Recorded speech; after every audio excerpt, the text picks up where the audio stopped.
Go. Welcome back to the next big pod, episode 76. I think we're on. Only a small panel tonight. We've got Ainsley and Press Pass Paul. Before we start, I've got some sad news for you. One of the biggest and brightest prospects in Britain has had to retire because of a hand injury. Paul Ainsley Ainsworth is now out of retirement and fully focusing on his boxing media career. Isn't that right? Yeah, unfortunately. So, how did you injure yourself? Playing football. Well, bear in mind, listeners, he's a single man who lives alone, and he's injured his wrist. He's saying it's football, but I think there's other reasons, to be fair. But anyway, let's jump straight into the big fight of the weekend, Lomachenko. I was really looking forward to this, more so than Kovalev Ward, more so than any other fight in the back half of the year, and just feel a bit disappointed by it. Lomachenko was imperious, as he usually is, but for 4 rounds, nothing really happened. 2 rounds, again, not a lot happened, and then Walters shat it. I think that's the worst quit job I can remember seeing in a long time. What do you think about it? Paul, do you want to start? It was a bit weird.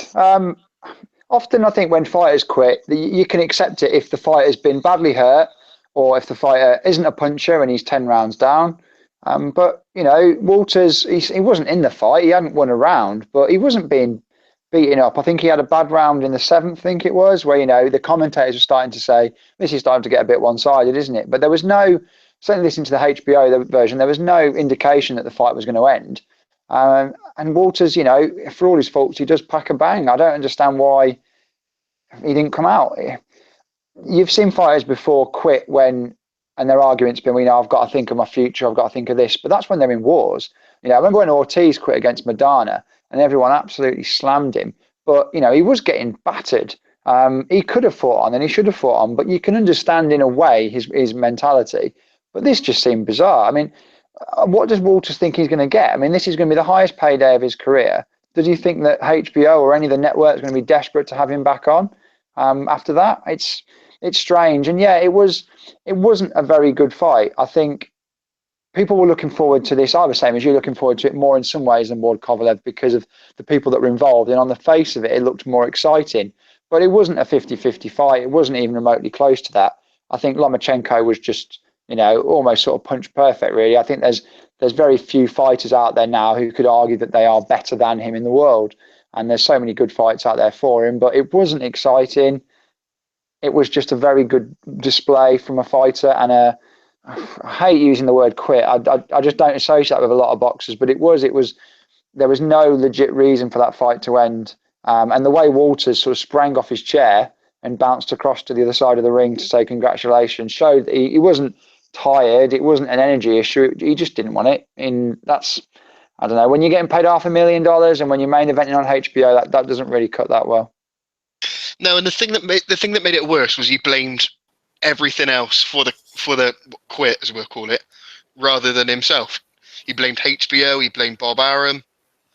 At the end of the day, I say this quite a lot, but the minimum we can expect from anyone in a like 2-man sport is that both give their fucking all. And Nicholas Walters did not give his all. And then on the Friday night, you've got people like Boy Jones Jr. and Martin Hillman. Martin Hillman took an absolute shellacking for an area title. And you just think to yourself, boxing shit when stuff like that happens. Because people pay their money, you buy your ticket, you go and you expect someone to give their all. And when they don't, it's just a letdown for everyone. And like you say, HBO won't have him back on. Bob should, it's out of top rank anyway, but Bob should not entertain any fights for him against anyone decent. It is a shame because, like you say, that fight was never going to be a 50-50. I didn't expect it to be. But I expected Walters to offer enough to make it a good fight, which just wasn't the case at all. Ainsley, did you see it, mate? It was all right, but I think, well, I said it a couple of times beforehand, that Walters would get stopped after halfway. Like an idiot, I tweeted that he'd get stopped after 7 and then didn't back it. If you proper shit the bed, though, like, That's as bad a quit as I've ever seen, I think. Like, at that level, you see little shitty quits when at like lower level fights and stuff, but that was fucking... like, everyone looked embarrassed.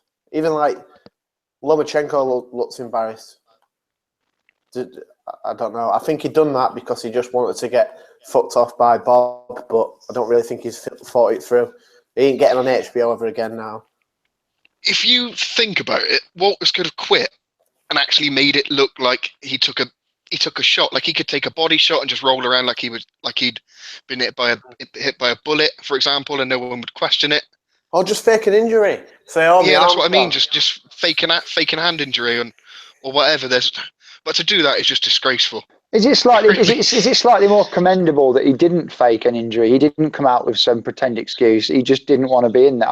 Not that it's any better, but I don't know if him being honest is the problem. I think it's the fact that he could have gone out. Do you know what? He could, after that. It was round 7, wasn't it, when he started to get caught a lot in that last minute. Yeah. And I think he could have gone out and said, right, I'm going to have a go here. 3 minutes. I'm a harder puncher than Lomachenko, arguably. I'm going to go out and try and hit him and try and hurt him. If it doesn't work, then I'll pull out. But he didn't even try that. No, it was complete non-effort by him. He made no attempt to win that fight. No attempt at all. He was in there, and from about I would say from about round 4 and onwards, he was looking for a way out. And once it got really hard for him in that 7th round, he thought, "Fuck this! I can't be asked. I'm just going to go home, go back to Jamaica or Panama, wherever he's living now." I thought it was sort of like he was hoping that his corner would do it. They didn't, so he just thought, "Fuck it, I'm going to quit."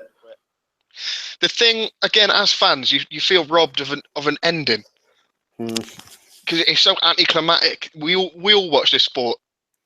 We all love this sport because you get the brutal knockouts from time to time, and you see like an actual end to a fight.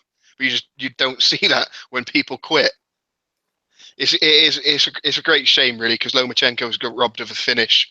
There'll always be that, not an asterisk by the win, but some people, and I've seen it on Twitter, I've heard it on other podcasts, they are saying perhaps if Walters came in, not with the 11th layoff, he might have done better, but he was never going to win that fight anyway.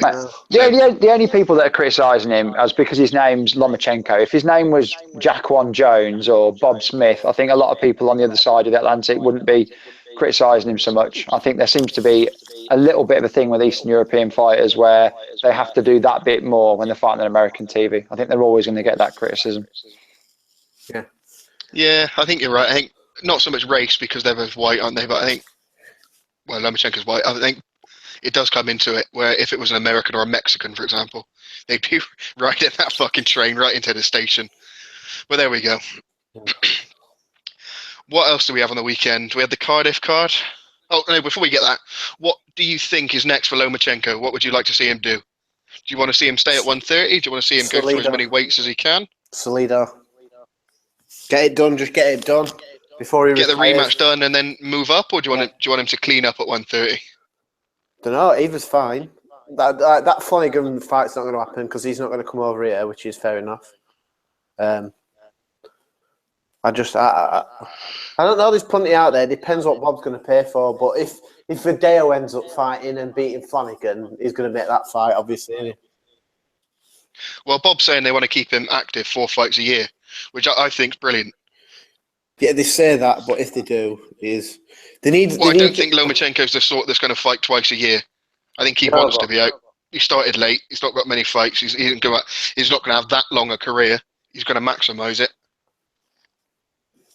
I think if he stays at his weight, I think fighting more frequently makes sense. But I want to see him move up. I mean, he's not one of those fighters. Very few where I think he can just keep going up the weight classes. How far can he go? You know, can he go up? Can he go up and above that? I think he can. I was going to say this. This is one thing that Hearn said a few times that I kind of do agree with. It isn't enough just to be a world champion anymore because there's so many belts, so many world champions. You can have 5 world champions in one weight, maybe 6 if the WBC chuck one of their interims in as well. And to just be a belt holder isn't enough. Like people like Manny and Floyd, massive stars because of the belts they won at various weights. I mean, they both fought Oscar, which helped. But it wasn't just winning a couple of belts at 2 different weights. Manny won, was it 7 or 8 in the end? Yeah, and it's what will restrict Golovkin to a point if Golovkin just stays at 160. That's why I think people are desperate for him to go up, because you go from being, an elite fighter to being a megastar. And a lot of these guys that sit there wondering why Pacquiao and Mayweather got so big, it wasn't just because of Mayweather, what he did out the ring, and Pacquiao because he was exciting. It was because they flew through the weights. And often that meant not sticking around at a particular weight very long. Pacquiao came through lightweight. I think, what did he have, one fight there and moved up? I think sometimes when you've got the frame that Lomachenko has, you've got the boxing ability he has, and he doesn't have tremendous power, but he has good power. I don't see any reason why he can't just keep going. And I think the Flanagan fight, if that's an option, and they've talked about it, like it seems to be really weird. That seems to be a very possible thing. And then they seem to have come out recently and said they're not so sure. If BT Sport is an option, there'll be good money for that fight. So there's no reason why it couldn't happen over here. But I think there's a lot of good fights from at 135, and I think he could go. I think he could fight at 147 eventually. I don't see why not. Yeah, Lomachenko said he ain't coming over here. He said that. I agree with him. Why the fuck should he bother coming over here to get robbed? From a judging point of view, I think a lot of fighters. I mean, Linares obviously is part of the rematch clause with Crawler, has said that he will come back because he got the decision. But I think a lot of guys will. I don't know if that's a fair reflection or not. I mean, would look at it and go, I'm not so sure about coming here. Not just because I think the judging, but also because of the way the fights are reffed and everything on this side isn't always the best for the away guys. My personal opinion for Lomachenko is I would like to see him put the Salido stuff to bed, get the win back, and then move up, because I think Lomachenko versus Linares or Mikey Garcia could be special fights, them two. Mikey Garcia more than Linares. As good as Linares is, I think Lomachenko would beat him. Mikey Garcia would prove the toughest fight I think there is for him out there, other than Manny Pacquiao, but I'm not sure if that is that realistic. By the time Lomachenko makes his way up to 140, Manny might have knocked it on the head. If Lomachenko fights Pacquiao, that'll probably mean that Crawford's leaving Bob. To go where? I don't think he'll give a shit. He'll go Golden Boy. If he doesn't get Pacquiao, he's going to go fucking mental. He deserves that fight as well. I think that's the most obvious fight in the world to make. I think, again, will Pacquiao avoid that? I don't know, but it seems their camp isn't mega keen on it. And I think because of how poorly his last fight did, and obviously Pacquiao's not earning the money he used to, I think if he's going to fight Crawford, he'll want one of his old paydays that he was picking up. And that fight is a good fight, but it's not a massive fight. Yeah, it's difficult with the landscape at the minute. But I think, like I've said, I think the Salido fight needs to happen next. With the Salido-Moore fight obviously falling through because of injury. Salido said he's up for it. Lomachenko's up for it. Well, I think we could see that as early as maybe February, because this fight couldn't have been too taxing on Lomachenko's body at all, could it? A few weeks off, back in camp, away we go. Do you think we let Salido take a load of peds for this to give himself a bit of a chance? No. I don't give a fuck what weight he comes at. He's not going to win this time. I think he's a different animal now, isn't he? I think. I don't think he's improved that much. I don't think he's more wise to the pro game. I mean, you can't be putting people as good an amateur as anyone is. The pros is different. It is like playing. It's like doing a round of golf with a hockey stick, for example. If it was possible, it's very, very fucking difficult. Coming in after one fight, fighting the dirtiest fucker in the game, and then still nearly winning. It's incredible, really. I'm not going to compare it too much, but it's like when Campbell fought that Mendy, and he got it a bit, didn't he? And I don't think it was. I think that was a bit of a rude awakening for him. I've said this to you before about Usyk as well. I think maybe they stepped Usyk off the gas as much because they've seen what happened to Lomachenko in the second fight. He got old man pretty much, just roughhoused around. I think it's a bit different with the bigger guys though, because I don't know. I just don't think it happens as much up there. You know what I mean? Like because but you get my point. You get what I'm trying to say. Yeah. Right, we will move on to Cardiff now. There was nothing really on this card that excited me. I can't even remember it, to be fair. Sam Sheedy, Tommy Langford. What did you think of that? What a Tommy. I'll let Press Pass speak first. Go on, Press Pass. Yeah, got another good fight for Tommy. Like I said, I've said this before that the idea that he's ready to fight Billy Joe Saunders is just incorrect. I think he's still a good 12, 18 months away from that fight. But we'll see. I'm interested to see how they progress him and whether they keep getting him these kind of fights. I think there's nothing wrong with having a British title and just keep winning it, defending it, or whatever. There's no rush to go an intercontinental route and stick him in with a real world champion quite yet. And I think that's something that Warren will probably have more patience with than Matchroom would. You know, they seem to want to skip a few levels. Tommy Langford's an old school fighter, and I think going British European is the best way to go. I think he's dodged a bullet with Eubank pulling out of that fight. I think that was a horrible. I think that was a horrible fight. A horrible fight for him. I just think he's not. It's not because Eubank is necessarily amazing. I just think that Eubank does certain things very well. And you look at a fighter like Langford, who's so conventional. I don't see what he had to offer that would cause Eubank problems, especially with Eubank being in decent form as he was at the time. But it would have been rinse and repeat of the Tom Dore and Spike O'Sullivan fight. Exactly the same. Yeah, it lasted about 5 minutes. Langford's terrible. Well, I don't have that said. I don't think he's terrible. He's just domestic level, isn't he? And Eubank is a bit above that. We don't know how good Eubank is yet. Right, that'd be fair, but he keeps banging on about his ranking, like, oh, I'm number two. So then I'm going to judge him at this level he's claiming to be at. Yeah, but I'm not being funny. Press Pass could turn pro and within a year be like within the top 5 of the WBO. Sounds like a plan. So I tend to ignore anything fighters say these days. It's just horse shit, everything they say. I think Sheedy threw it away a little bit on Saturday. Yeah, how did you score it? Did you have it close? I said 7-5 either way would have been fine. But obviously one card had been bought. I've no doubt about that. Yeah, but that was, like, to get 117, 113, and it was like, yeah, all right, and mate. Like, Langford didn't only lose 3 rounds. Like, I thought Langford won it comfortably enough.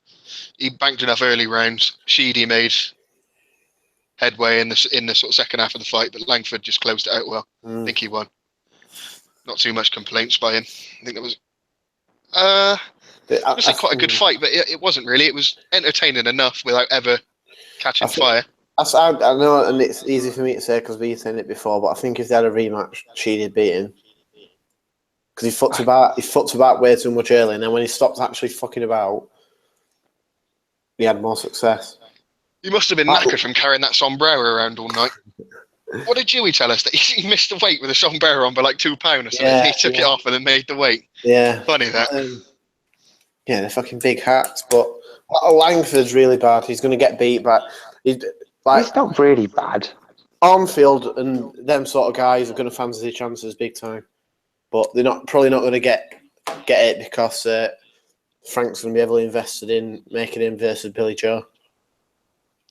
Billy Joe can't be fucking around with that. No fucking way. Is Langford...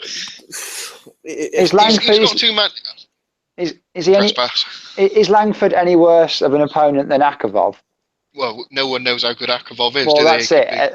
So he could be something good, or he could be something terrible. That's the point. So I'm in agreement partly with what Ainsley's saying. Langford, from what we've seen, obviously is nowhere near that level yet. And the ranking is flattering him. It's like, do you remember when Kell Brook had that WBO ranking like 10 years ago?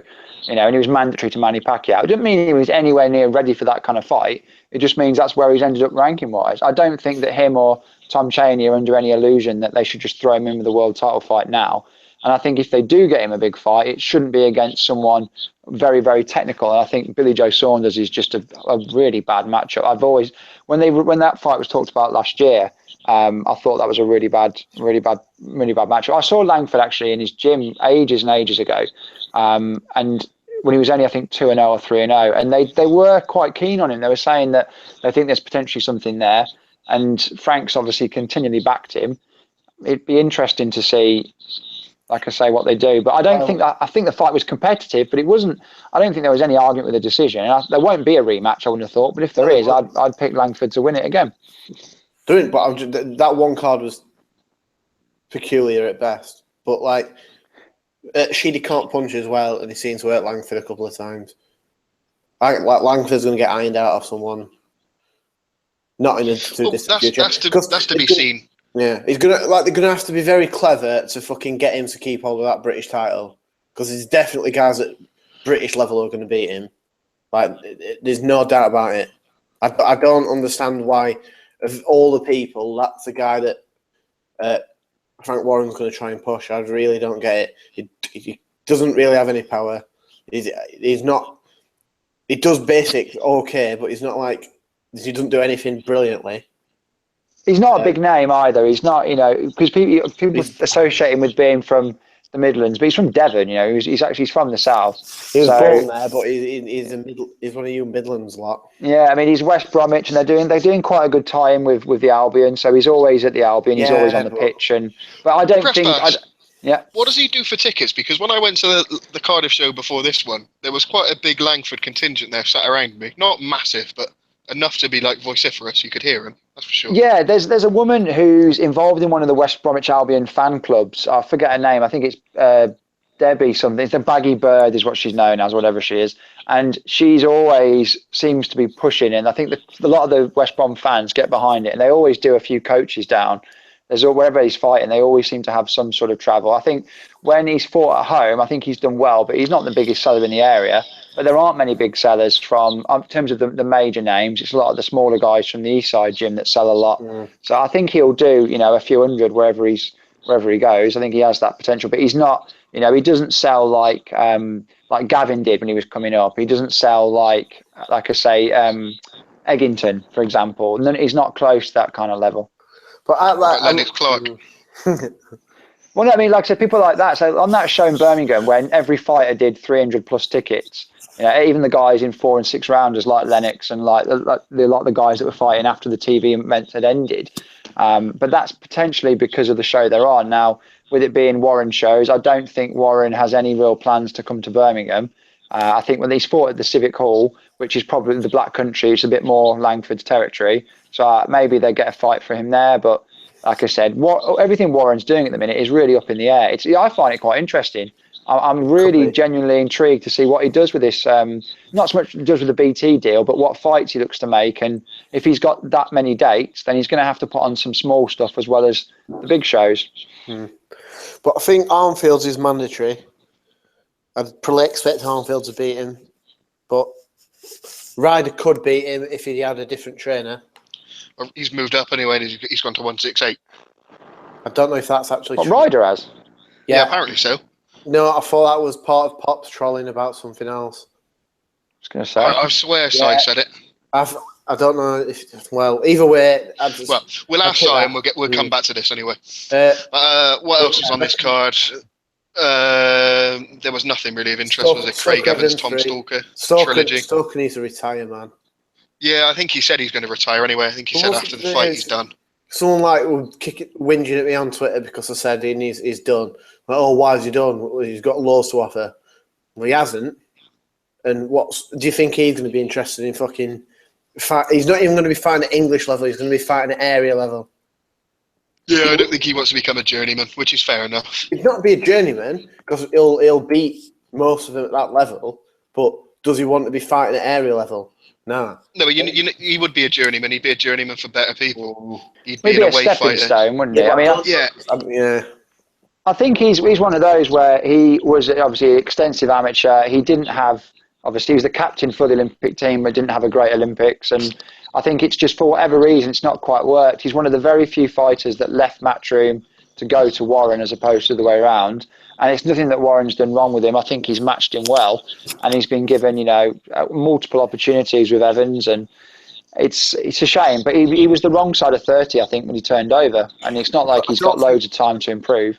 I don't think that's an excuse, though.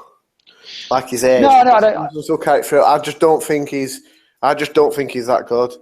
No. And for a southpaw, he seems to get figured out quite a lot, if you know what I mean.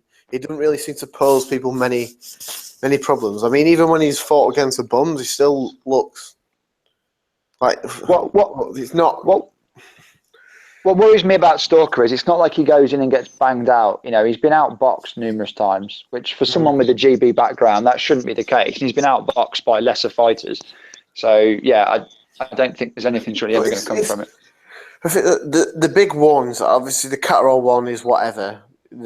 Catterall's a decent fighter, so that happens from time to time. But he dropped a lightweight and fought that Tommy Karras, didn't he? And he got the draw. And he was whinging like he should have won. And I'm pretty sure that was quite close. And I mean, Tommy Karras is like, he's not even, he is a journeyman pretty much. Anyway, we can't spend longer than 5 minutes talking about the captain. No. Just quickly want to mention Liam Williams' body shot to finish that fight, which was an absolute corker. I don't want to talk about the fight because it was terrible. Yeah, but the body shot was unreal. There's going to be some broken ribs after that, I think. He must have been watching some Joe Gallagher tutorial videos because that was a wicked left hook to the body. Yeah. What else did we have on Friday? We had Eddie Hearn's crap in Wembley, didn't we? Yeah, the Hearn level card. Yeah. Carson Jones won me some money, which I'm quite happy about. I had a Carson Jones Lomachenko double, both stoppage, 25 quid, got 260 back. Can't go wrong with that. O'Hara Davies, did any of you see this? Yeah, it was terrible. Yeah, it was really like monotonous and one pace. I don't think a lot of O'Hara Davies. When you've got prospects like Josh Taylor at the same weight. Well, it's not when you've got O'Hara and Hearn basically bigging out like he's going to be some like welterweight megastar. I thought he was just. I mean, to be fair, he was in with a guy who didn't make any single attempt to really land any significant punches. Because Scarpa is fucking shit. Yeah, I know, but Scarpa, one thing you can say, when Scarpa beat Hibbert, at least he put some shots. I know Hibbert obviously isn't anywhere near because O'Hara's Hibbert level. is even worse. Yeah, well, we'll get on to Hibbert in a bit because I want to have like a 10-minute loving of Martin Gethin. But no, so I thought it was very, very monotonous. He won every round. It was a 120-108 fight, but it was the worst fight on the card by a long stretch. And I think if people were expected to be bigging up O'Hara Davies after that, they'd have gone, yeah, okay, he won, but he didn't do anything exceptional. And it was a real stinker. On a show with a lot of long fights, we really didn't need that. And just a lot of stuff annoyed me about that card at the weekend. You know what does piss me off, and no one's really said it, is like Katie Taylor fights a fucking bum, right? And well, obviously none of us are experts on women's boxing, but this cunt's got a losing record. I'd go as far as to say none of us are experts on boxing, to be fair. No, yeah, true. But I mean, like, for a woman to have a losing record, you must be fucking shit, because there's not many of them about. And then they're all going on like she's an ex-coming because she had a good fight against her. It's like, I heard people saying that this proves how good Katie Taylor is because this bird went 12 rounds with a world champion or something along them lines. So? But it's like she's. And then people's on about her shot selection and how good it was, but it's you're against fighting turds. Idiot. Yeah, you fight. I don't even want to talk about the women's boxing anyway because I know, but it's going to just make like, a stand. Yeah, well, it's just another thing that annoys me. It's quite a fucking double standard. I do want to mention this because I watched the highlights and this really annoyed me. Peter Sims was asking Eddie Hearn whether he should stop the fight or not. Did any of you catch that? Yeah, that was utterly horrendous. I didn't understand what the hell that was about. Like, why, Eddie? What do you think? His exact words were, "Eddie, what do you think?" Well, is that the whole fight? Yeah. Yeah. It doesn't matter what Eddie thinks. You stop you're the chief second. You stop the fight if you think the fight should be over. It's almost. Peter Sims is his corner man. Yeah, but exactly. So, I mean, it's almost as like he was asking for permission. You know, is it okay? Sorry to ruin your telly show, Ed. Is it all right if I stop the fight? No, you stop it when you think you should stop it. Didn't Hearn tell Danny Vaughan to pull Pigface out as well? Well, no. To be fair to Hearn, he said to stop this, and then he gave him another round, didn't he? Whatever it was. So Hearn did say stop the fight. Unnecessary round where he took a beating. Yeah. Well, that's one. So you say one thing I will say for Hearn is that I don't think he's that kind of guy where he's like, no, send him out again, make him do this. He did say, yeah, he's had enough, but he didn't. That was just bizarre, and to do it so blatantly as well. It was like, what do you think, Ed? It's like Eddie can do a lot of things, but he's not a corner man. He doesn't make those kind of decisions. I didn't think Ben Hall disgraced himself. To be fair, not at all. He was competitive for 4 rounds. Then he done his hand, and Carson Jones took over. Well, I know everyone's trying to wrap this differently, but Carson Jones is still bad. Like he's not like a good. That's the wrong word. You can't break. Carson Jones isn't. He isn't shit. Yeah, but like, he's not a complete turd. He's always going to come over, and like I said before, he's always going to try to win. But I mean, you don't Dean get Burns some of these people they pudding, bring right? over aren't here to win. Carson Jones always comes to win. He upset Brian Rose. He gave Cal Brookhall the first time round. Yeah, but like He gives a good account of himself, and that's all you can ask. And to put a 9-fight novice in with someone of Carson Jones' experience, unless this 9-fight novice is unreal, is a bit. I don't know. I'm not really arsed. I'm not going to get into it too much, but I think things have been a bit overstated with Jones. It's not like he's not like a Kamitsky fucking prospect killer. He's just tough. He's not good at all. He doesn't. I don't know. It's whatever. Like that Brian Rose one, he just caught him early. It wasn't like he did well, and he got skulled to fucking a rematch, which is embarrassing. He's a basic fighter, isn't he? But he will find you out if you are. It was a horrible matchup. I think that Hearn's taken on this thing where he's saying, we've got to see whether guys can sink or swim, but that's ridiculous. Like, if the guy's not ready, he's not ready. And just because you're throwing him in at a level where you know he's going to get beat, or there's a very strong chance he's going to get beat. And Carson Jones, I mean, he's just waits every 12 months for a payday, doesn't he? And he comes over, tests himself against some matchroom guy. If they're better, or if they're a good level fighter, they'll beat him. If they aren't as good as people think they are, then they'll lose. I don't understand this throw him to the walls mentality now. It's like he's done it a few times, and we'll get onto it later, but he's done it with Bellew. There's a few times now where he just seems to be. I know he doesn't make the fights most part. Obviously, the team do that, but there's some real questionable matches that have been made at the minute. So anyway, Martin Gethin. Yeah, I couldn't remember his name then. Martin Gethin, you need to give an apology out actually about this, because someone was slagging you off on the YouTube comments in the last pod. I don't know if you've seen that or not, but I've not. So Martin Gethin is a guy who I've seen fight tons and tons of times. I've seen him locally, and he's been on a massive decline in a lot of ways. One, the injuries, obviously the problem with his ear meant that he was pulled out of fights. He then took a fight with Adam Little in Blackpool, which a fight, a couple of years ago he would have easily won, and got beaten up and stopped. I thought he was absolutely done. He wanted one more fight, which would be last Saturday, not the Saturday just gone, the Saturday before, which was just like a little 4-rounder. And that would be it. He fought a journeyman, won all 4 rounds, and I thought that was going to be it. He then gets the call to fight Hibbert.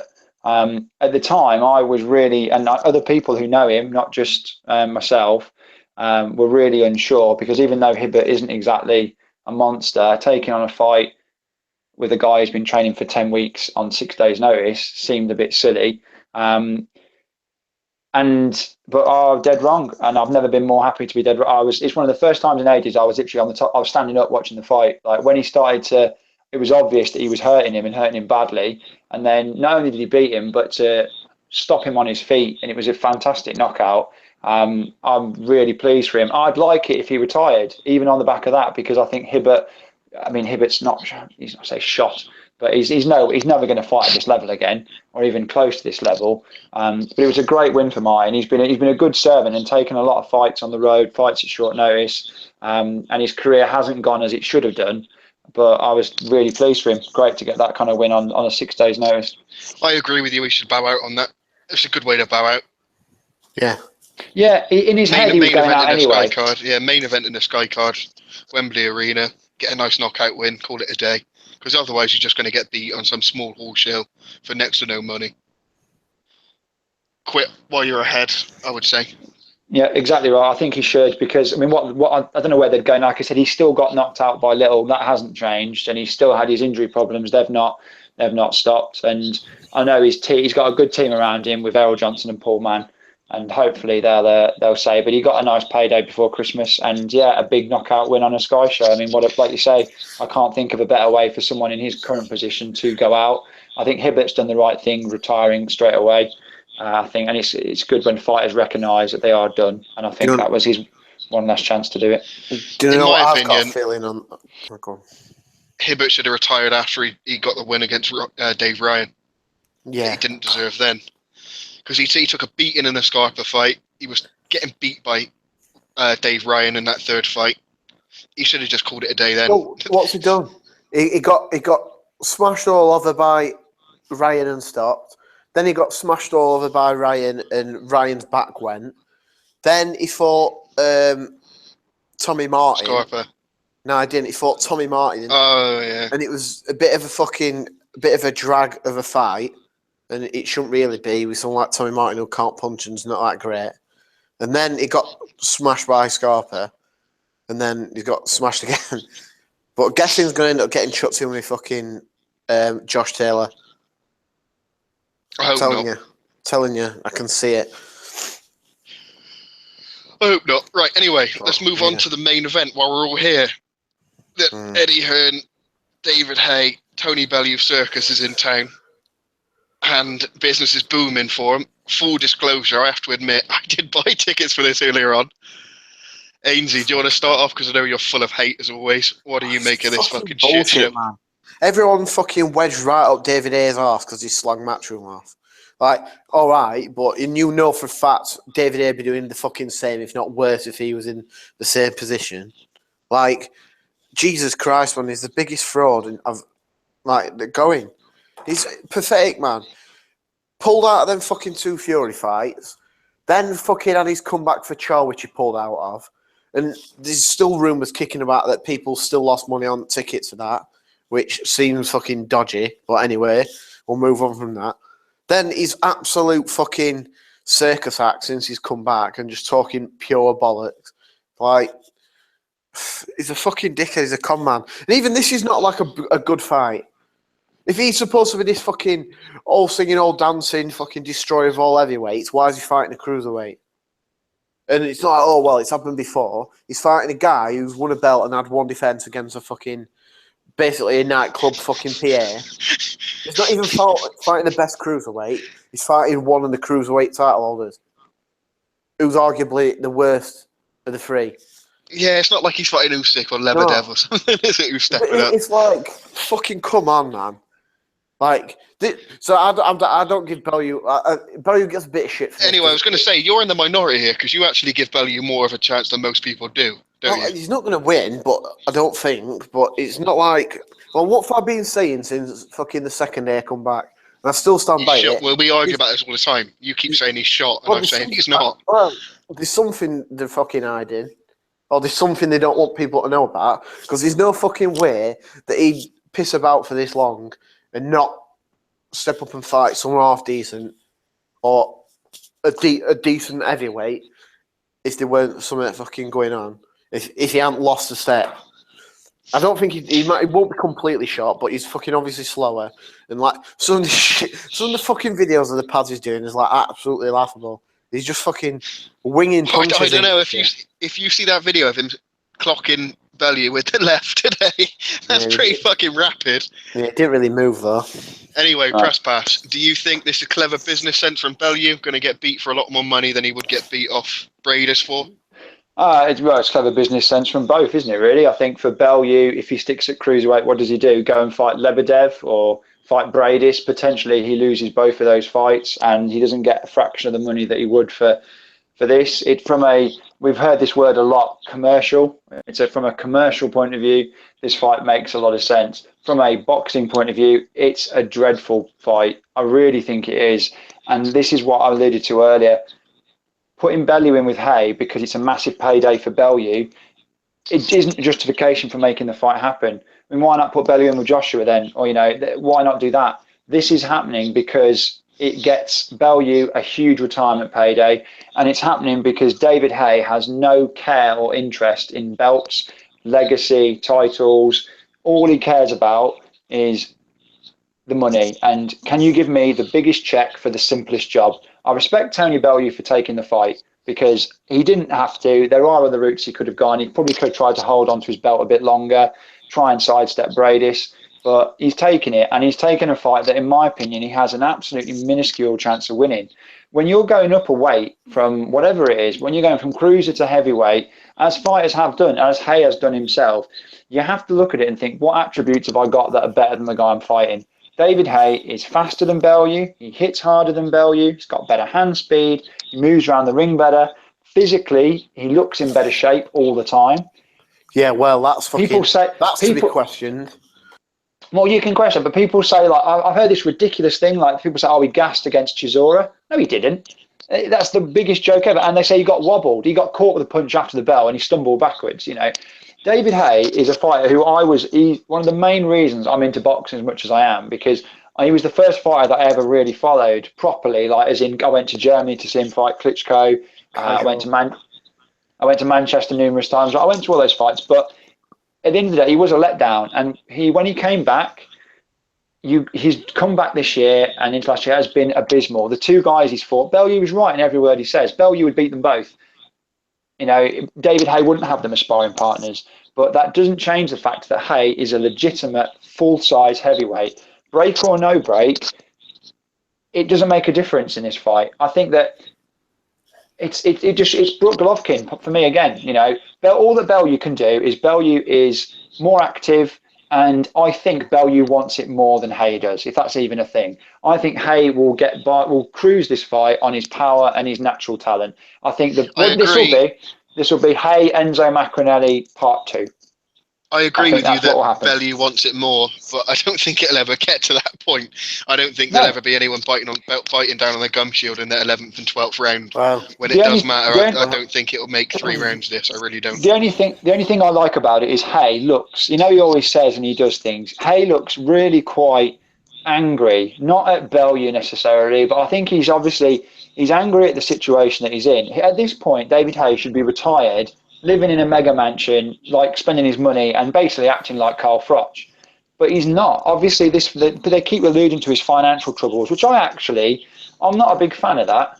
I think that's quite petty, to be honest. Obviously, Haye has had money and he's blown it all, and it's obviously no secret. And they keep saying, everyone in the fight game knows that he's struggling. So he's obviously he's not struggling. He's not living on the fucking street. He's still more well off than a lot of people. No, yeah. I think that is right to be calling that out because it's proven what fucking were getting said about a year ago when all the fucking fanboys come out. Oh, he's not skinned. That's the only reason he's come back and he's mugged everyone off for them 2 fights. Is probably because he owes people a few quid and he's had to fucking pay him off. Well, let's put it this way. Haye always used to say he wanted to retire before he was 31 or 32, was it? You'd know press pass being a fanboy. Yeah, it was 31, wasn't it? That was the 31. He wanted to have his last fight on his 31st birthday or something ridiculous like that. That's 5 years on from that. He's had a serious injury to his shoulder and he's still fighting.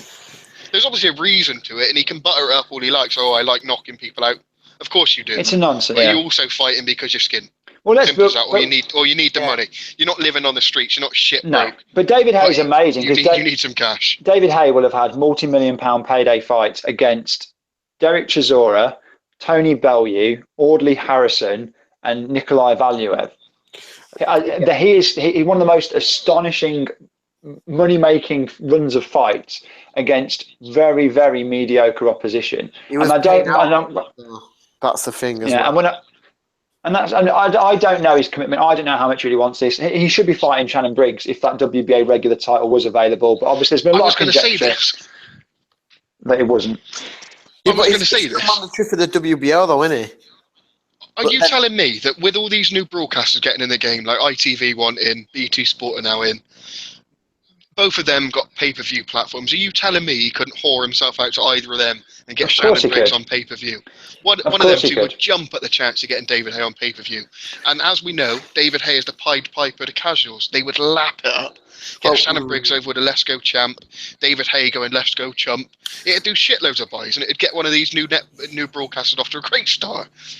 It would, but if you're David, I think that's an easy fight for David Haye. But that's one option, or you're offered a cruiserweight guy who has had one really good win, but was absolutely starched at light heavyweight by Adonis Stevenson, and is a good fighter, but he's not the best cruiserweight in the world. They'll bill this as the best cruiserweight in the world versus the heavyweight. I can see them comparing it to when Haye went up or when Holyfield went up, and it's just not. Don't make me sick. No, but you know it's going to happen, and I think all that stuff today. And so you're going to the fight, and I'm not trying to happen closer to it. I'll be a bit annoyed that I won't be there in a way because it's a big fight, but it's It's literally, it's almost like we always talk about casual fans. This is the ultimate casual pay-per-view because it's not for anything. It's not for anything meaningful. There's no belt. There's no system of this is number one versus number two. This is two big mouth chair table flippers who will say a lot of things.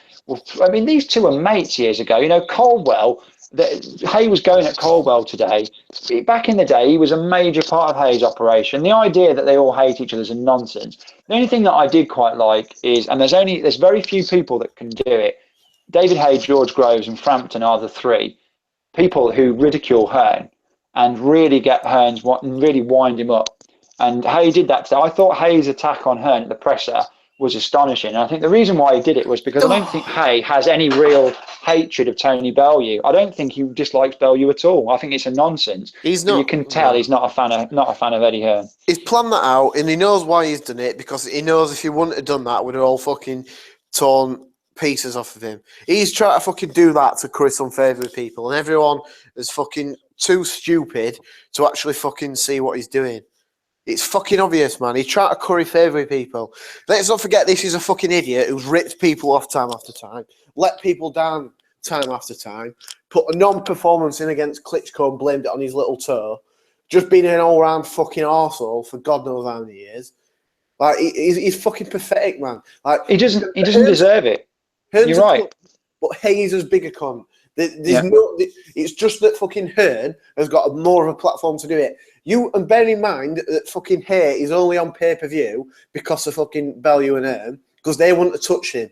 And Bellew could Haye could fuck himself badly here, because if this is a bad fight, he's done on pay-per-view. And it won't just be Sky. BT won't touch him, and fucking ITV won't touch him if this is another bad one. The one thing you can safely say is this: it won't be a bad fight on the eye. I think it will be fun to watch. Yeah, but if he goes and twats fucking Bellew in about 90 seconds, it's going to just look really bad. No, but they've built that angle up. Whoever lands first wins. They've built that up. That's what the casuals will expect.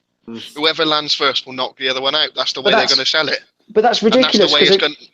Bellew doesn't have the. Sorry to interrupt, mate. Bellew doesn't have. This is what I mean. Bellew doesn't. The idea that it will be billed as that, if Bellew lands first, it's over. Why? You know it is. They've said that. They've said that from when it was started. Oh, if I clip you, believe me, you'll go to sleep. David Haye's taken.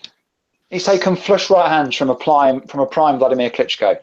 Why does anyone think that Tony Bellew, because he iced Makubu, does anyone think that he can hurt Haye? He can't hurt Haye and he can't outbox him. But it's unlikely that he's going to hurt him. Yeah, this is. I see this as more one-sided than Brook Golovkin. The only reason being is because the only reason being is because there was an argument that you could almost see a way that potentially Brook could impose some sort of game plan on him. It wouldn't work. I don't think either of them were possible. But I think the fact this is 1-6, I think in David Haye's favour is incredible. I would have made it wider, but.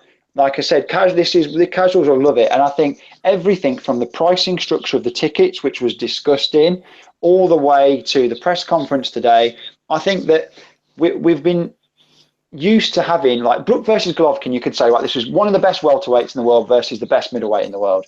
At least it was for something. This is just two gobshites going at it. One who's a has-been and one who's wasting potentially the prime of his career in terms of from a fight point of view, because does Bellew have a chance against Lebedev? Yeah, of course he does. But you know what the thing is here? I was going to say this to you. If this could end Bellew's career, and I know he's going to get a nice retirement kitty for it, but this could literally end his career. Worth it, but of course it could. He could proceed. I mean, Haye doesn't. It's not like Haye drags people in, and it's not in Haye's interest. It's not like when certain fighters fight where you think, I want to drag this out rounds. It's in David Haye's interest to absolutely blast Bellew out of there in a round, because the longer it does go on, again, the worse that makes him look.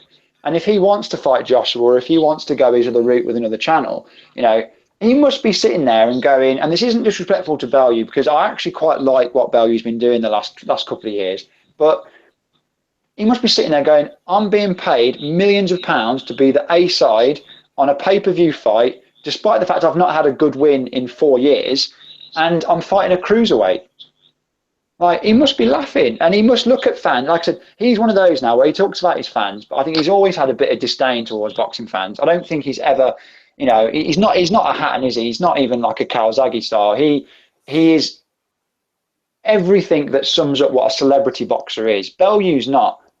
Bellew's a fighter. I agree with you on that, but I just think it's a real mismatch, and it's another pay-per-view mismatch. And this is Hearn started off with some quite solid pay-per-view main events, Froch Kessler, but we've seen more and more now. The next two pay-per-view headlines we've got is AJ Molyneux, which is a gross mismatch, and then we've got this in March. And then they're also talking about what was it? What the fight did what was the fight you mentioned? Oh, fuck, I can't remember what it was now. He mentioned Brooke Spence, which is a really good fight, but he's gone, that'll have to be pay-per-view. Like, when's he planning on making all these fights? How many pay-per-views are we going to have to sit through?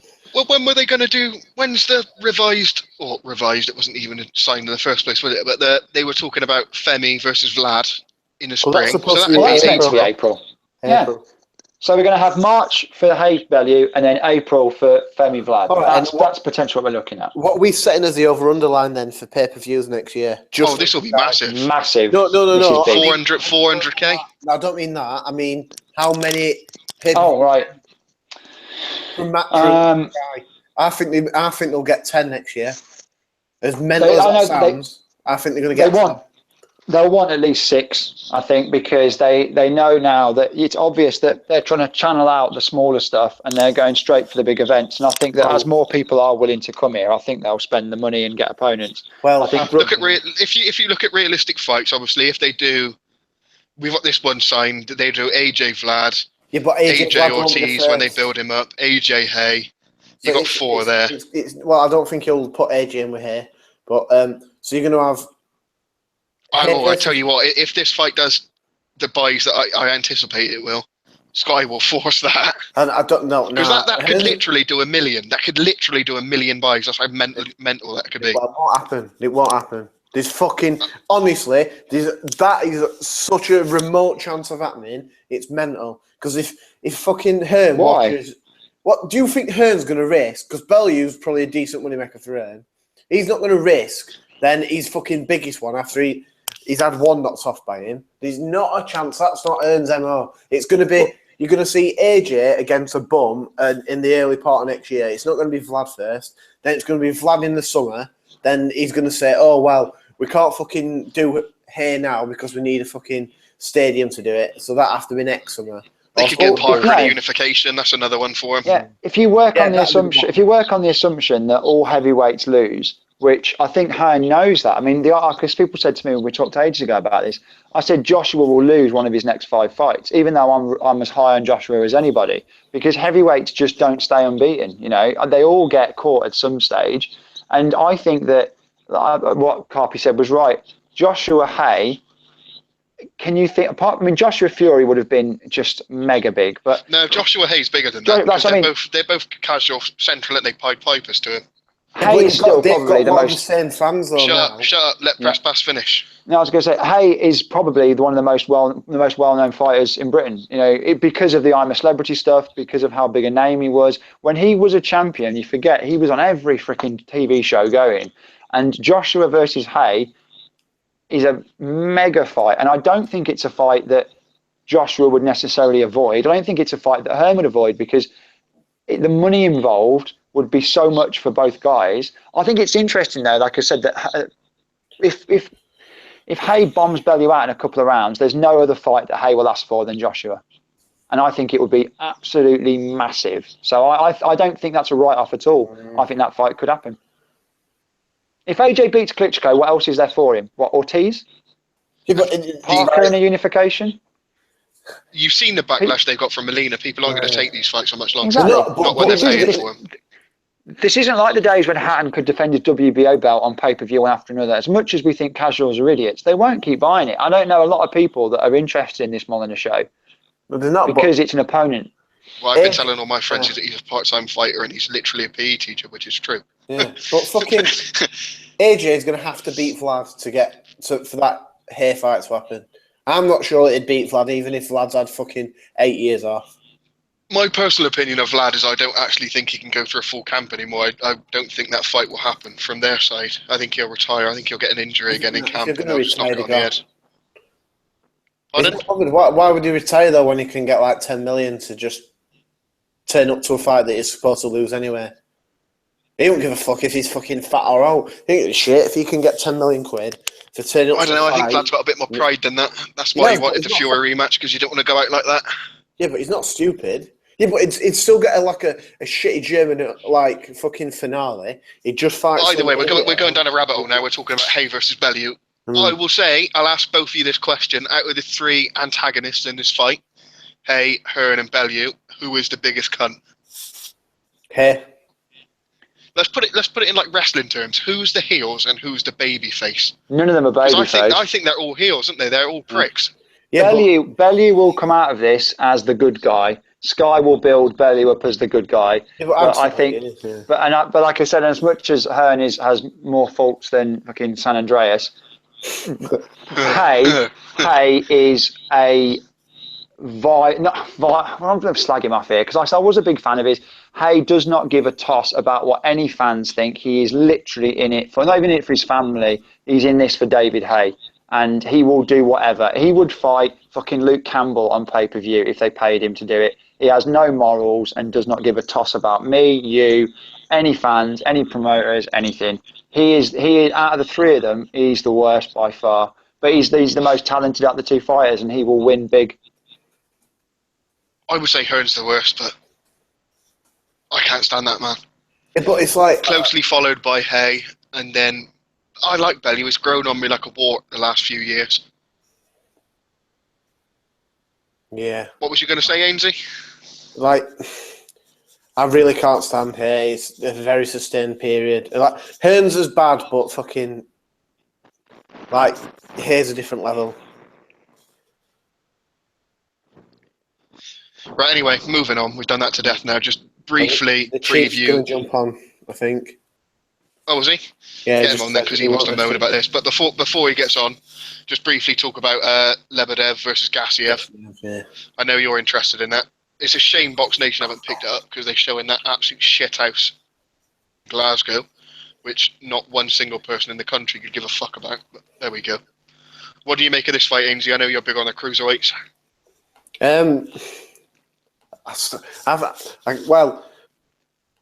Gassiev got more than a decent chance. I need to see how the odds fall out. And they're both Russian fighting in Russia, so... Yeah, I was listening to Steve Kim and Gabe Montoya, and they're both picking Gassiev. Yeah.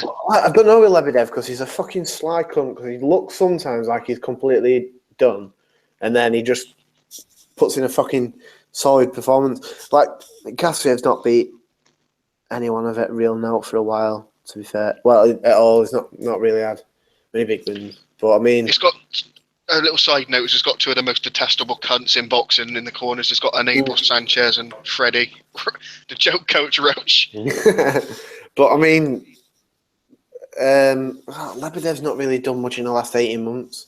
Like, he beat Kalenga. I don't know. Ramirez is shit, but he absolutely flatlined him in a few rounds. But I mean, let's be right. If Mackenzie was anything decent, he would have done it. I think most. Who was that? What was the Christmas card? Oh, like December card last year in Russia, where like the Russian I don't think amateur he was on it. Oh no, that was in November. Yeah, but he fought Coyote, didn't he? Was it Coyote, or was that one of the ones that beat? Nah, he wasn't on. Are you sure he was on that fucking Christmas card? Positive. That was a mental card. That was. He was on it before on it before Povetkin and Marius Wack. Let's have a look at that card. It's when it was in November. Yeah, but he fought fucking thingy. He fought Latif Coyote. It's not like he smashed him, but fucking hell. He got wrecked when he got smashed off a drug cheat Ortiz. That's what yeah. But I mean, like, that's not great. Ramirez is not that great. He fought Kalenga like 18 months ago. And he beat him on points, but he got dropped a few times, and then Kalenga got smashed in his next fight. So, well, Lebedev's another one that's he's been to the well a few times now, and sooner or later it's going to come up dry. Yeah, he's like he's one of the fighters that's just going to be absolutely shot to shit one night when he turns up. And but you don't want Freddie Roach in your corner. If you're someone like Lebedev, you do not want Freddie Roach as your trainer. Not at all, because it's just fucking asking for trouble, I think. But yeah, like Gassiev's got a fair bit of height on him as well. Like, it's about Good news with this fight is with the Russian ones, you can usually find decent streams on YouTube. Yeah, there'll be something. I'll put some work in, try and find one. But I reckon Gassiev might do him on points. It depends how his chin holds up, to be fair. Good fight anyway. Cruiserweights and 130, two best divisions in the sport by far. You can get boring fights at cruiserweight though, but we'll see. But he's like Lebedev's like nearly like late 30s now, and fucking Gassiev's is like 24 or some shit. 23, I think. He could be his dad. Unable is known for hyping his guys up, but he calls him his cruiserweight Golovkin. Do you know what? Gassiev is we don't know how good he is. It's the simple fact. He's not fought anyone really of note. He's fought a lot of guys that have been, not even fringe level. People that we've seen fight over here before, and he's knocked them out. All we know about Gassiev really is that he can bang, and he's got a lot of hype behind him from not just Russia, but obviously from the States. But I think that you'd have to be brave to pick him against someone as experienced as Lebedev, who always looks like sometimes like he's on the cusp of just having like an aneurysm and his face is going to fall off, and yet he still manages to pull out a win. That's what I mean. There's I don't know. There's always something with Lebedev, and I always just feel like he's going to get beat at some point very soon. This guy's fighting. He's got tremendous chest hair, I have to say. He's a hairy cunt. Yeah. I don't know. It'd be decent. Is there anything else on that? There's fucking Troyanovsky kicking about. There's another decent fight in Russia as well. You got Richard Comey versus Denis Shafikov. Oh, which yeah. Again, he's not getting televised robbed. over He's getting robbed to fucking Comey, regardless what happens there. That's Milford, but that's not in. That's not on that card, is it? That's in a fucking. No, it's different. It's in let me just say this, Ainsley. Box Nation. Everyone slags them off for not doing any domestic coverage. When they put domestic stuff on, we're all fucking moaning because they haven't got any international stuff. It's only because they're putting on a fight in a fucking swimming pool. That's why. Someone's moaning about it. Pops is going, and Pops is going to be back on from next week. We're sending Pops out as well, the next big pod, Roman reporter. He's going to be covering all the shows in Scotland and north of England. He's going to come with his hard-hitting opinion starting again from next week, so you can all look forward to that. Let's have a look at this. Oh, Chucky. Big Si Clayton is our roaming reporter for England, or north of England, and we got Dewey Powell in Wales. Midlands covered by Press Pass, and me and Ainsley do fuck all. Yeah. Macho, are you there? Just seen Chakiev's on the card again. He might be a funny one to bet on to get beat. Kudrashev's on that as well, and the Russian Hammer's back. Yeah, he's fighting the bottom though. That's Morris wanking material back. Boxing asylum hype job, that was. Yeah, exposed by Nigeria. Troyanovsky, who's this cunt that he's fighting? Jesus Christ. He's fighting some prison canteen fucking whopper. He's not even fought in a canteen. He's just a Namibian fucking great who's never left Namibia. Macho, are you there? Talk, you daft cunt. You're muted, mate, if you're there. Yeah, unmute yourself. Hello. Right, do you want to get into this? Do you want to talk about Haye? Because I know you're not very happy about this, are you? Well, no, not that. Have you already talked about it? We can go back over it. Yeah, we'll go back over it. There's always places to be slagging at Hearn, Haye, Bellew on this podcast. Don't worry about that. Oh, fuck, hang on. I'm driving at the minute. Do you just want to just kick off a minute? I'm fucking stuck. Shit, I can't. Give us a shout when you stop driving. Oh, no, it's not. You carry on chatting. Oh, fuck me. Go on. Sorry, I've ruined everything. Oh, fuck. What about it? A bit sank. Right, crack on with what you were saying, Ainsley, about these Russian cards, these super cards they have over there. Ainsley can't drive anymore. I can't. Well, actually, no, I can't because I've got a bad. I shouldn't drive. It doesn't mean I can't. I'm illegally. I might do it. That's nothing to do with Russia. You can probably drive with no arms over there. I forgot. I don't know. Chakiev's fighting that Vlasov or whatever he's called, who got beat off Gilberto Ramirez at fucking super middleweight and beat off Chilemba. So Let's see who beats Isaac Chilemba. Yeah, but Chakiev always fucking falls apart, so that might be one to look out for. I can't be arsed that Kuryashov. Big fucking stiff idiot. He is a proper big stiff idiot. Like, The meltdown in the WhatsApp chat when he got iced was brilliant. I've had It's absolutely fantastic. I've had Duradola on Facebook ever since because he's just brilliant. He's like in the army or something, so he was. So he's always like that was a brilliant night. I have to admit, watching that that was one of the most mental cards I think I've ever watched. But Steve Bunce was wearing like a Viking hat for some reason in the studio. I was like, what the fuck is going on? I got home from work and he's there going Nigeria with his Viking hat, and I was like, this is mental. It went on for about 6 hours as well. It was just brilliant. The funny thing is, if like that Russian doping scandal didn't happen, fucking Kudryashov wouldn't have had the loss. Because Duradola failed a drug test, and then they basically refused to accept the result, which I thought was dodgy as fuck. Like, oh yeah, you'll not accept it when they're fucking getting iced. But you just reminded me actually a bit more news. Obviously not news now, not breaking news anyway, but Lucas Brown failed another drug test. The boy who cried wolf has failed again. And I think it puts anyone who was defending him the first time round to shame, which loads of people was. I remember arguing, you defended him, Ainsley, for example. A bit, you know what, though, and it's another one, because I seen, was it last night, and he's trying to say the victim of circumstance again. But, like, the one in Crimea, you know... It can easily look like something dodgy, and like because he passed the test before, it did look a bit strange. But like, fucking hell, if he's got a tainted supplement now, he's the unluckiest man who's ever lived. Like, he obviously hasn't. There's obviously something dodgy as fuck going on there because it doesn't happen twice. But how fucking dumb do you have to be to sign up to the VADA? That's the only thing. And then, how fucking stupid have you got to be? But then he's a big bold bastard. He's a big bold bastard who can only probably fight for a living. And he's done MMA, he's done kickboxing. It's literally all he knows. So he is thick as pig shit. Yeah, while we're mentioning VADA, I might as well just say what I was whinging about last night. So fucking, it's funny now how it's all on Box Rec, and if you fight for a WBC title, you've got to be enrolled in it. Yeah, you've no choice. Remember when Crawler fought Linares not fucking 3 months ago? Yeah. Well, how come he's not enrolled in it? I thought you had to be top 15. Yeah, you've got to be in the top 15. Or if you're right. Over their belt. No, if you're in the top 15 rankings with him, you have to be. Yeah, because he was obviously a champion of some other division, he wouldn't have been ranked, and that but he would have diamond belt isn't a proper belt, is it? It's just like a presentation award. It would have been made mandatory. He would have had to have enrolled in it. The thing is with the drug testing, it doesn't really make any difference because if you look at like Marion Jones, Lance Armstrong, I mean, how many drug tests do they take? It doesn't really make any difference whether you're, Floyd Mayweather's another one. Whether you're tested or not. Yeah, I'm not going to say who said it. Guilty until proven innocent. But basically, it's been confirmed that the tests that are done by UCAD, they can't detect growth hormone.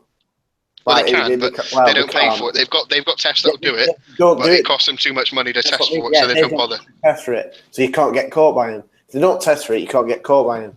And certain boxers have stopped doing fucking road work all of a sudden.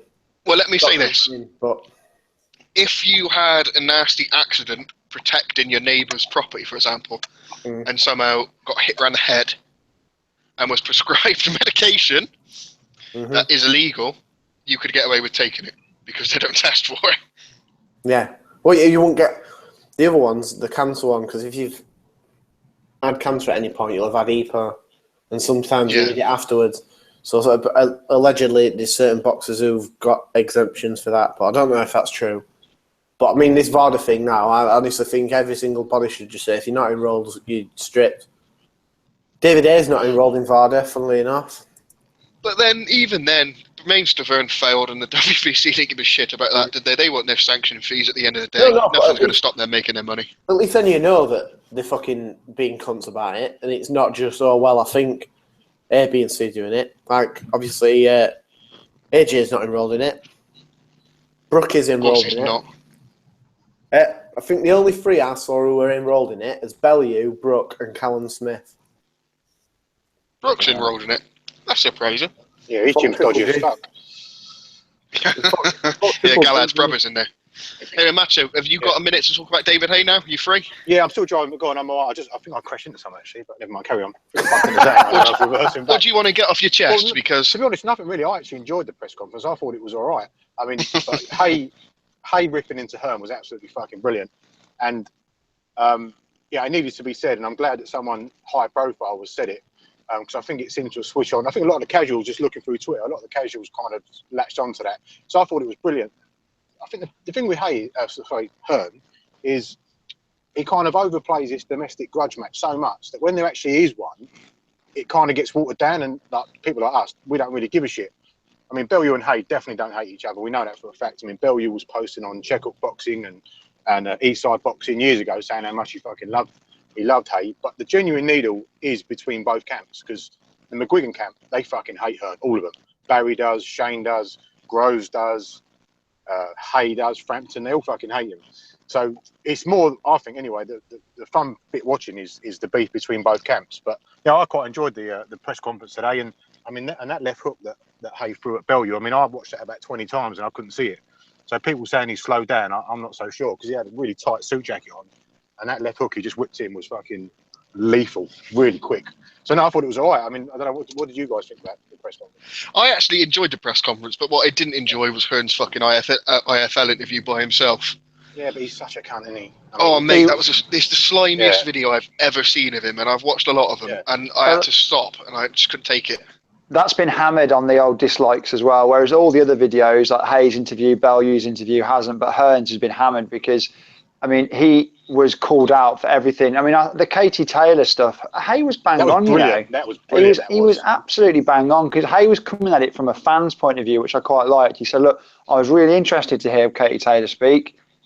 And yeah, Hearn did hijack it. Hearn made out a lot like it was all about what he was doing for women's boxing rather than, you know, just what Katie Taylor, who should be the star. Well, Hearn has to front sometimes because he has got fighters who can barely speak and don't offer anything. So, but his press conferences are quite, I mean, obviously I've been to enough of them. They are quite strange, whereas he leads it, he asks all the fighters questions, and today he shouldn't have done that because this is a co-promotion and it should have been, you know, you wouldn't get, like, he's right, you wouldn't get David Haye asking questions to Bellew, would you? And Haye's there looking like a right pedo, wasn't he? Just like, yeah, Adam Smith. He is, but Adam Smith, you know, if it's not Adam Smith, then it should be someone else. But they don't need someone to compare it like that. The problem with these press conferences is no one wants to ask questions because they want to save them all for their one-on-one stuff. So at some shows, it makes sense that Hearn does it when he's neutral, but he's not neutral on this at all, obviously. And Haye called him out for what it was. I thought the press conference was actually really quite good. And I normally can't be asked listening to fighters just shout over each other. But I felt like they both really held their own. I thought that Bellew and Haye both got out what they wanted to say. And Hearn came across pretty poor. A couple of quick things. Why is no one talking about Adonis Stevenson? Because Bellew's sitting there and he's having a right dig at Haye and his opponents, and you know he got beat by Vlad. And why is no one saying, well, hang on a minute, you fucking embarrassed yourself against Adonis Stevenson? I don't get why no one's talking about that, because that seems like an easy fucking dig back at him. But I don't know. It is, but it's 6-1.5 dozen the other in one way or another though. Like Stevenson was he's arguably the best, could be at the weight at that time. Vlad was at that time. They both fucking did fuck all.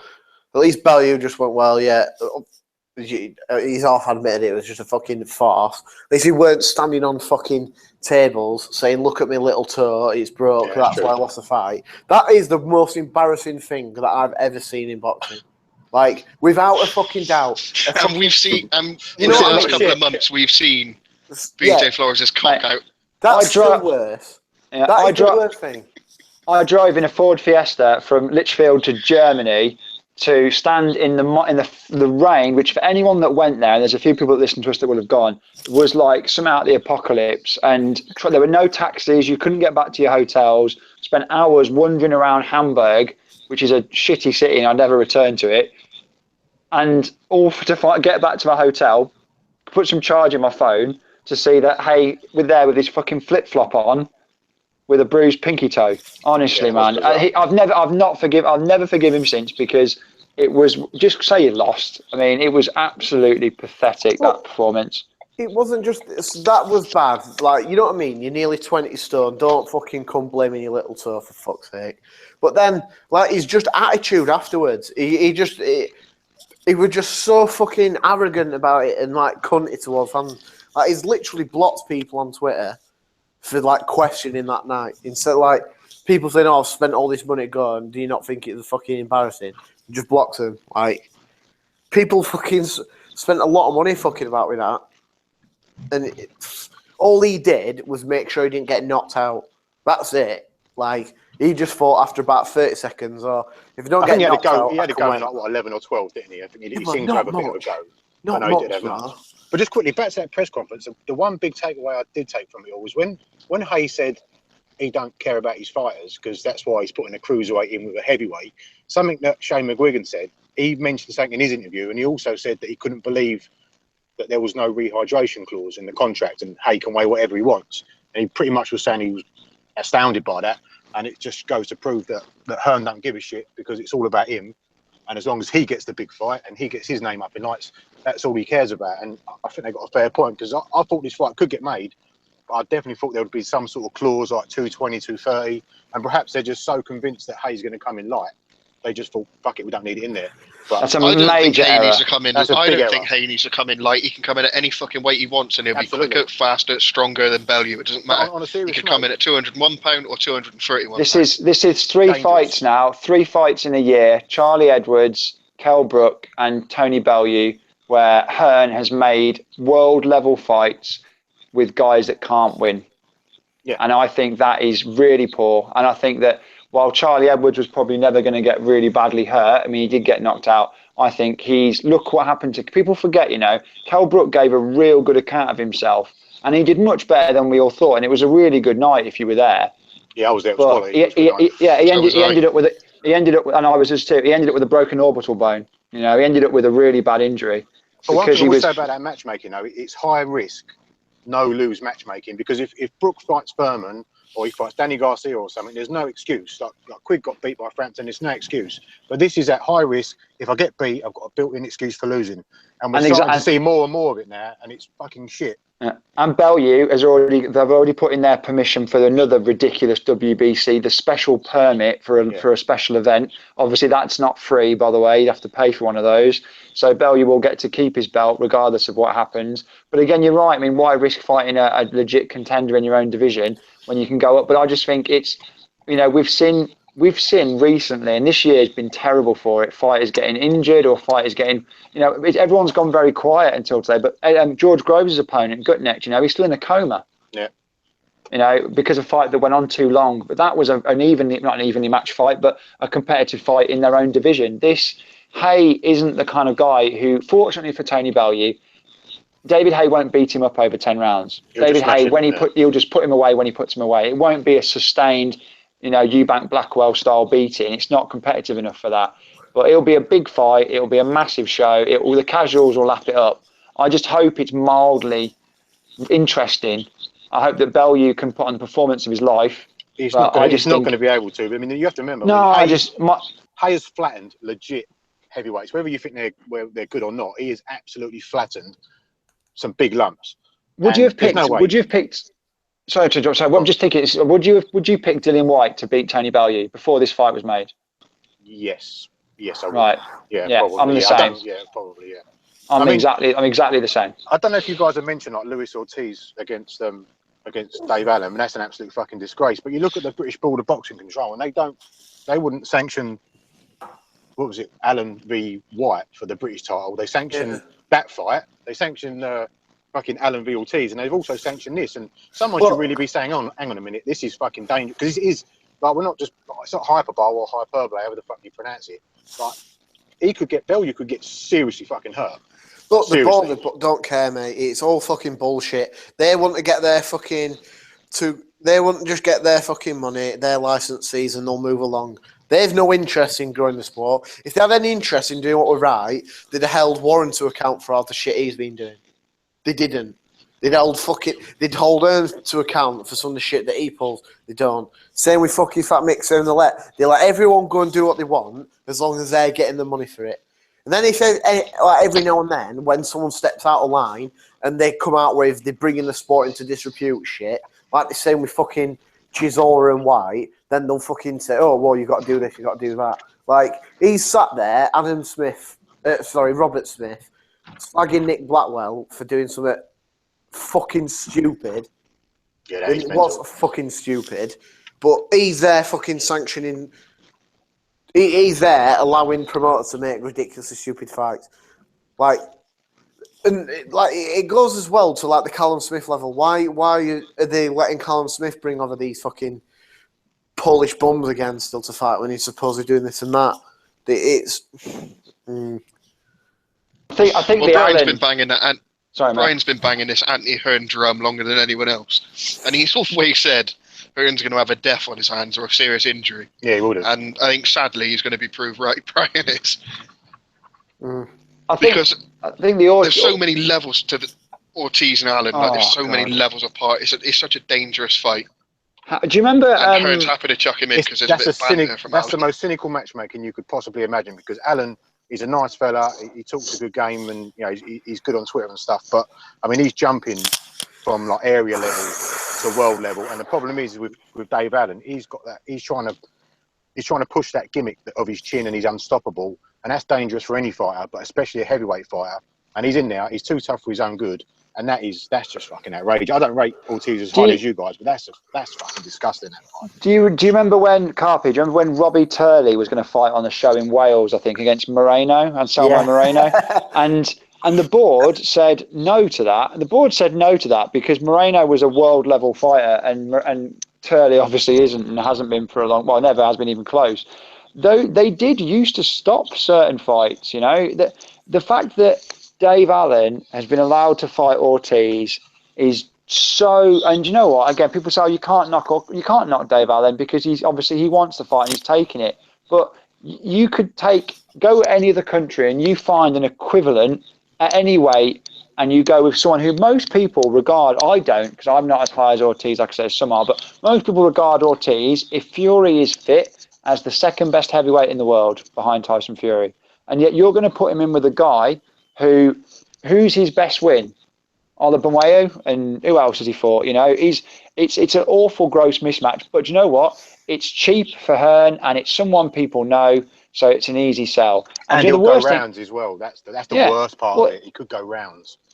I mean, that show is really pissing me off because you've got two 50-50 fights on that card. Your Fight Conception and Burton Buglioni, both of which will be fucking sealed and done before 8 o'clock. And then we're going to have to sit through the Callum Smith Blackledge fight, which I think is a mandatory, but it's an awful fight. That's a one-rounder. Yeah, then Scott Quigg versus a guy who got beat off the guy that Frampton was, ridiculed for fighting. That I think we had the same thing though when we went to Brook Golovkin. Obviously, we sat through poorer fight or better fights earlier on the night that didn't come on later, and obviously we'll get Katie Taylor as chief support in a 6-rounder, knowing what will happen next week. Anyway, we'll save that hatred for nearer the time. Don't want to bust our nut with that too soon. We'll wrap this up. Thanks for coming on again, Macho. Appreciate it. Sorry I was late. No, don't worry about it. You'll come on early one of these days. Yeah. Press pass, you're a prick as always. Cheers, brother. I hope your wrist gets better. And as always, fuck Eddie Hearn, and we'll see you in a bit. Cheers. Buenos Aires. Thank you, gents.